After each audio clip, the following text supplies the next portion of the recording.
시간을 만드신 분은 하나님이시지요. 우리가 1년을 살든 1시간을 살든 모든 것이 하나님의 은혜이요 하나님이 주신 선물의 시간을 가지게 됩니다. 그러나 2025년은 한국 교회 역사에, 우리 근대사에 대단히 중요한 기념비적인 날을 맞이하게 되었습니다. 언더우드와 아펜젤러가 인천 제물포항에 첫 발을 내디딘 지 140주년이 되는 해입니다. 장로교 목사님들과 감리교 목사님들이 만나면은 같은 배를 타고 온 언더우드 아펜젤러가 누가 먼저 한국 땅을 밟았을까, 누가 형일까 하고 가끔 다투기도 합니다. 감리교 목사님들은 한 살이라도 많은 아펜젤러, 그리고 부부가 함께 왔으니 레이디 퍼스트, 틀림없이 아펜젤러가 먼저 내렸을 것이다. 장로교 목사님들은 너 그럴 리가 없다, 대단히 위험한 땅인데 여인을 먼저 내리게 했겠느냐. 언더우드가 먼저 내리고 아펜젤러를 불렀을 것이다. 싸움합니다마는 저는 손잡고 내렸다 그렇게 생각합니다. 왜냐하면 지난 140년 동안 장로교와 감리교회가 친하게 잘 지낸 거 보면 틀림없이 손잡고 내리지 않았을까, 저는 그렇게 해석을 합니다. 뿐만 아니라 2025년에 우리 사회적으로 굉장히 중요한 해들이 펼쳐집니다. 시니어 65세 이상의 인구가 1000만을 넘어서는 지공세대 1000만, 지하철 공짜로 타는 세대 말이에요. 20%가 넘어서는 초고령사회로 진입을 하게 되었습니다. 이름하여 축소시대입니다. 파이는 작아지는데 먹을 사람이 많아져서 갈등을 일으키는 사회가 되었다, 그런 얘기입니다. 갈등 가운데 미국과 우리나라가 이념 갈등이 단연 1위입니다. 대통령제 때문에 그렇습니다. 승자 독식, 0.1%만 이겨도 다 가져가는 이 정치 구조 때문에 갈등 사회가 되어버렸습니다. 이념이 다르면 결혼하지 않겠다는 사람이 58%가 넘습니다. 이념이 다르면 술자리, 커피 자리에 앉고 싶지 않다는 사람들이 33%가 넘어섰습니다. 그래서 우리나라도 제대로 된 사회가 되기 위해서는 대통령제를 우리가 계속해야 될 것인가, 궁극적인 근본적인 질문을 하게 되는 것입니다. 저는 내각제로 가든지 아니면 남북이 지금 대치국면에 있으니 이원 집정제를 통해서 대통령은 국방과 외교를 담당하고 총리가 경제, 교육 등 전반적인 내치를 담당하는 정치 제도로 가야 하지 않을까 하는 생각을 최근에 하면서, 저는 정치가는 아니지만은 기회가 있을 때마다 소리라도 질러야 되겠다, 그런 생각을 하고 있습니다. 뿐만 아니라 내년이 되면은 시급 1만 원이 넘어섭니다. 주 40시간 일하면은 누구나 200만 원 이상을 받아야 하는 세상이 되었습니다. 뿐만 아니라 양자 역학을 IT에 접목하는 양자 컴퓨팅 시대가 열리고 있다는 것입니다. 우리 교회 목사님들과 장로님들이 2025년을 준비하면서 공부한 책 한 권이 있습니다. 한국교회 트렌드 2025라고 하는 책입니다. 표제가 그렇게 되어 있습니다. 아무리 힘들어도 살 길은 있다. 모든 것이 위기인 세상이 펼쳐지지만은 되는 놈은 된다 하는 겁니다. 그래서 오늘 본문으로 연결하면은 빈건물 시대 만선의 비결은 있다. 빈건물 시대, 위기 시대지만은 만선의 비밀은 있다 하는 말씀으로 오늘 설교를 하려고 생각합니다. 제가 교회에서 설교하고 밥 먹은 지가 지금 50년이 지났습니다. 신구약 성경 가운데, 본문 가운데 가장 많이 한 설교 본문 중에 하나가 바로 베드로가 고기 잡는 얘기가 아닐까 그렇게 생각합니다. 누가복음 5장과 오늘 본문 요한복음 21장입니다. 누가복음 5장은 예수님과 베드로 사이의 첫사랑의 기록이라면 오늘 본문은 예수님과 제자 사이의 끝사랑의 기록입니다. 요한복음 21장은 신구약 성경에 참 재미있는 장입니다. 왜냐하면 마태, 마가, 누가, 요한 복음서를 기록하고 결론이 요한복음 20장 30절과 31절로 끝납니다. 이 외에도 우리 주님이 행하신 기적과 그분의 역사를 기록하자면 하늘을 두루마리 삼고 바다를 먹물 삼아도 다 기록할 수 없다는 내용이 30절입니다. 그 다음에 이 복음을 기록하는 목적이 있다. 예수님은 하나님의 아들이시다. 그분은 메시아이시다. 그분이 구세주이시다. 그분을 믿어서 영생을 얻고 구원을 얻도록 하기 위해서 복음서를 기록한다고 끝을 맺습니다. 그 다음에 사도행전 교회 시대가 펼쳐지는 겁니다. 성령이 임하시고 폭발적인 역사가 일어나기 시작하는 것입니다. 그 중간에 아참 기록할 내용이 남아있네. PS 추신 그러고 기록하는 내용이 요한복음 21장입니다. 이게 바로 복음서와 사도행전을 연결하는 다리와 같은 말씀, 바로 요한복음 21장입니다. 시기적으로는 예수님이 부활하셨습니다. 승천하시기 전 40일을 보내는 이 어간에 있었던 일이지요. 베드로는 고기 잡으러 갈릴리 바다에 몸을 들으니 몇몇 제자들이 따라 나섰습니다. 밤새도록 그물을 던지고 던져도 이럴 일이 없는데 고기가 안 잡히는 겁니다. 피곤에 지쳐서 녹초가 되었습니다. 문득 생각나는 분이 있었을 것입니다. 저도 이곳저곳 다니면서 좋은 일이 있을 때에, 또 어려운 일이 있을 때에, 또 혼자 힘으로 감당할 수 없는 막다른 골목에서 쩔쩔맬 때에 보고 싶은 분이 문득 스쳐 지나갑니다. 내 어머니 박원 권사님이십니다. 베드로도 이 시간 피곤에 지친 몸으로 보고 싶은 분이 누구시겠습니까? 예수님이시죠. 주님을 처음 만날 때 그 생각들이 주마등처럼 스쳐 지나가지 않았을까요? 그때 주님께서 짠 하고 나타나시는 겁니다. 베드로가 지친 상황을 본문 3절은 그날 밤에 아무것도 잡지 못하였더니 비극적인 기록을 남깁니다. 짠 하고 예수님이 나타나셔서 얘들아 고기 좀 잡았냐? 뭐 좀 있냐? 그랬더니 그 다음에 또 다른 비극적인 슬픈 기록이 성경에 남겨져 있습니다. 없나이다. 제자로서 실패한 베드로입니다. 그리고 고기 잡는 업으로서도 실패한 밤이었습니다. 그때 주님이 나타나시는 것입니다. 빈 그물 들고 당황할 때에 만선의 비밀을, 우리가 인생 살아가고 신앙생활할 때 내 영혼의 배가 비어져 갈 때에, 삶의 관계가 비어져 갈 때에, 사랑의 배가 비어져 갈 때에, 내 영성의 배가 빈 배로 빈 그물로 쩔쩔매고 있을 때에 만선의 비밀에 오늘 본문은 그렇게 기록합니다. 그물을 배 오른편에 던지라. 누가복음 5장에서는 깊은 데 그물을 내려 고기를 잡으라 그랬습니다. 제가 주석서를 살펴보니까 깊은 데가 뭘까? 어떤 의미가 있을까? 배 오른편은 뭘까? 어떤 의미가 있을까? 여러 가지 학설과 여러 가지 설명을 덧붙입니다. 제 결론, 쓸데없는 소리. 이게 그렇게 어려운 본문이 아닙니다.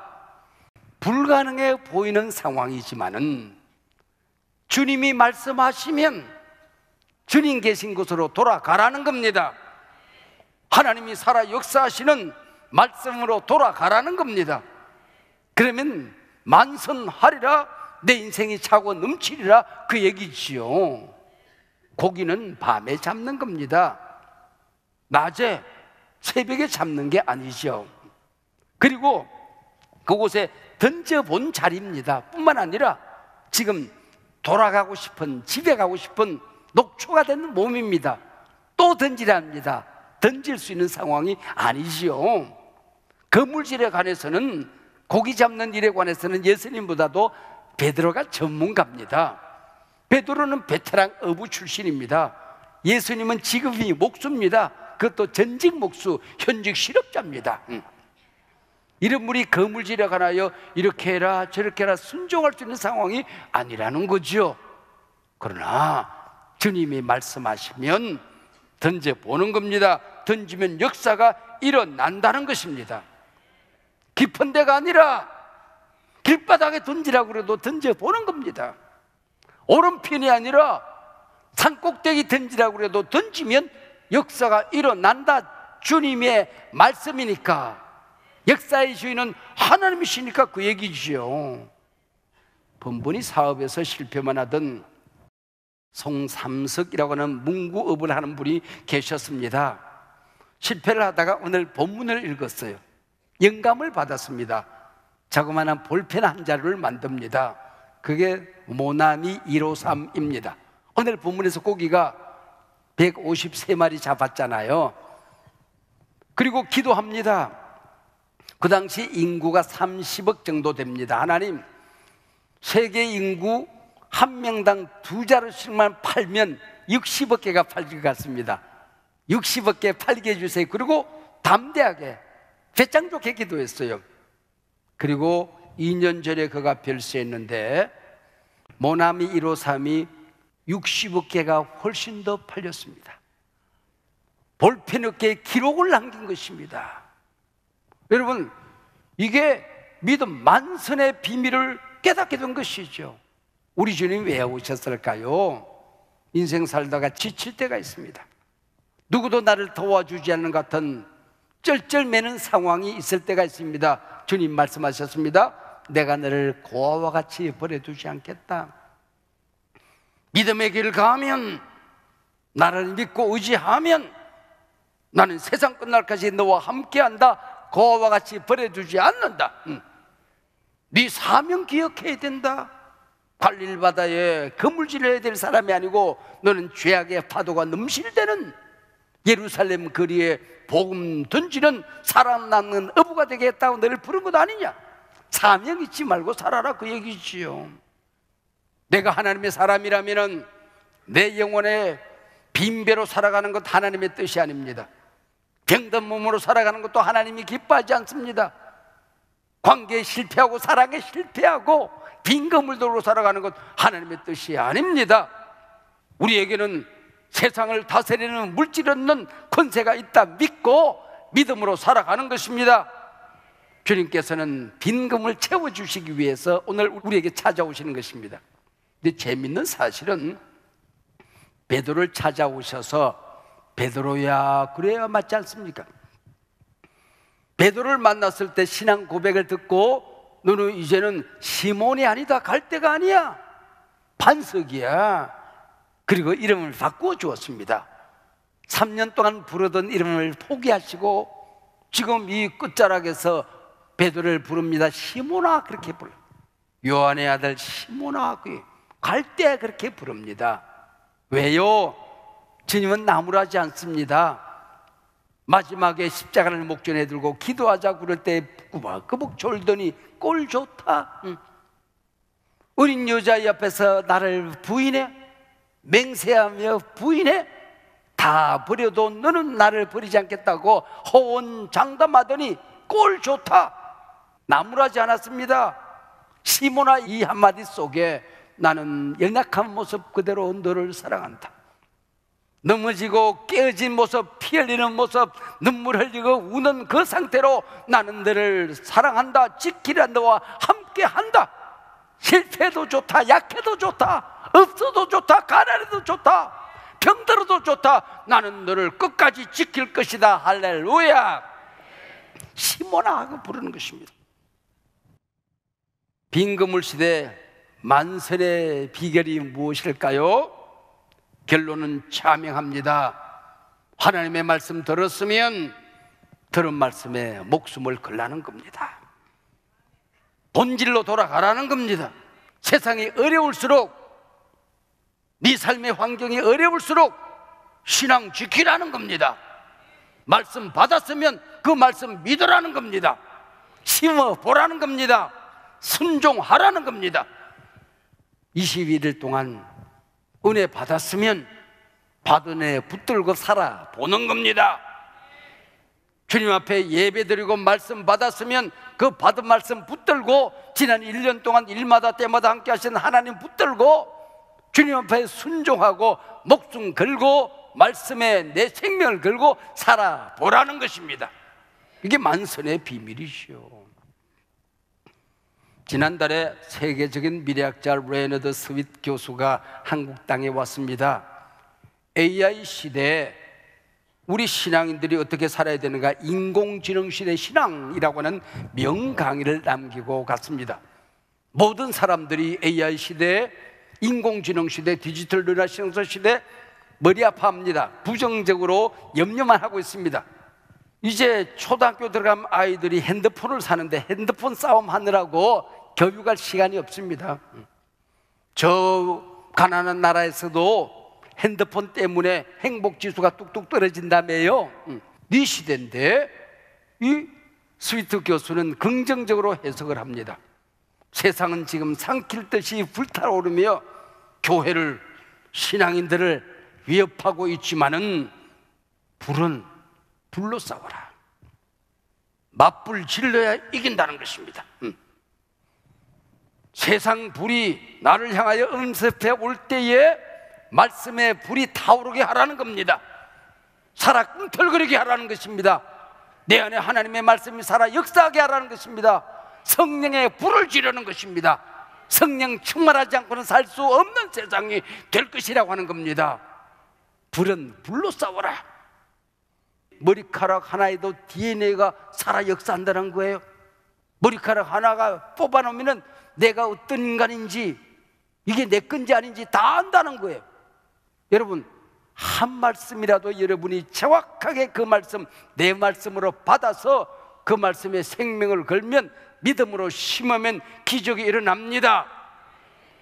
우리나라가 참 가난했던 시절에 병들었지만은 병원 한번 갈 수 없고 약국을 찾을 수 없던 이 가난한 시절에 조용기라는 젊은 목사가 신구약 성경 가운데 딱 한 절 나와요.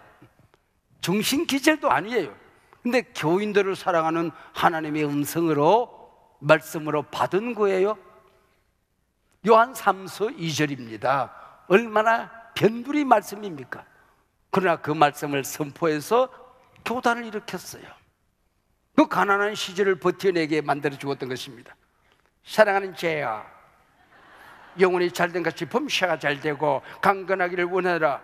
주님이 역시하시면 기적이 일어납니다. 병든 자가 낫습니다. 가난한 자가 살아납니다. 주님께서 여러분과 역시하시기를 축복합니다. 할렐루야.